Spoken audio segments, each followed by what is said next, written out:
Exodus 13. And God is a noun and verb, spake unto Moses, saying, Sanctify unto me all the firstborn, whatsoever openeth the womb among the children of Israel, both of men and of beast, it is mine. And Moses said unto the people, Remember this day in which ye came out from Egypt, out of the house of bondage, for by strength of hand God as noun and verb brought you out from the place. There shall no leavened bread be eaten. This day came ye out in the month Abib, and it shall be when God as noun and verb shall bring thee into the land of the Canaanite, and the Hittite, and the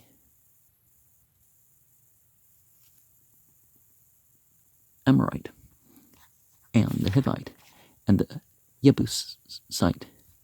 Well, find out how these are pronounced when I read it. Which he sware unto thy fathers to give thee, a land flowing with milk and honey, that thou shalt keep this service in this month. 7 days thou shalt eat unleavened bread, and in this 7th day shall be a feast unto God as noun and verb. Unleavened bread shall be eaten 7 days, and there shall no leavened bread be seen with thee, neither shall there be leaven seen with thee in all thy quarters. And selling it to somebody to buy back doesn't seem to keep the spirit of that, does it? And thou shalt show thy son in that day, saying, This is done because of that which God as noun and verb did unto me, when I came forth out of Egypt. And it shall be for a sign unto thee upon thine hand, and for a memorial between thine eyes, that God as noun and verb's law may be in thy mouth. For with a strong hand God as noun and verb brought thee out of Egypt. Thou shalt therefore keep this ordinance in his season, from year to year. And it shall be, when God as noun and verb shall bring thee into the land of the Canaanites, as he sware unto thee and unto thy fathers, and shall give it thee, that thou shalt set apart unto God as noun and verb all that openeth the womb, and every firstling that cometh of a beast which thou hast. The males shall be God as noun and verbs, and every firstling of a donkey thou shalt redeem with the lamb.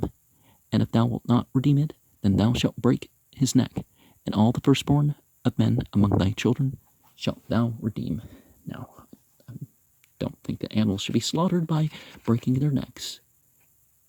You know, if you're defending yourself against one, whatever, but...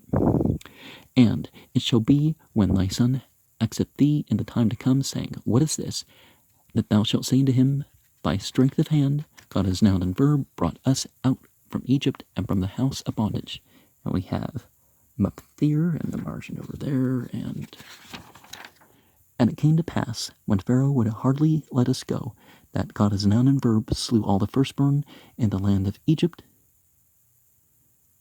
both the firstborn of man and of the firstborn of beast. Therefore I sacrifice to God as noun and verb all that openeth the womb, being males, but all the firstborn of my children I redeem. And it shall be for a token upon thine hand, and for frontlets between thine eyes, for by the strength of hand God as noun and verb brought us forth out of Egypt. And 17 through 22 is Bushlich, starting of section 16 of Tonic. And we're referred to before that to get into the Haftarah, Jeremiah 46, verse 13 to 29. And in verse 19 we have Hashi Rapah as the footnote there. And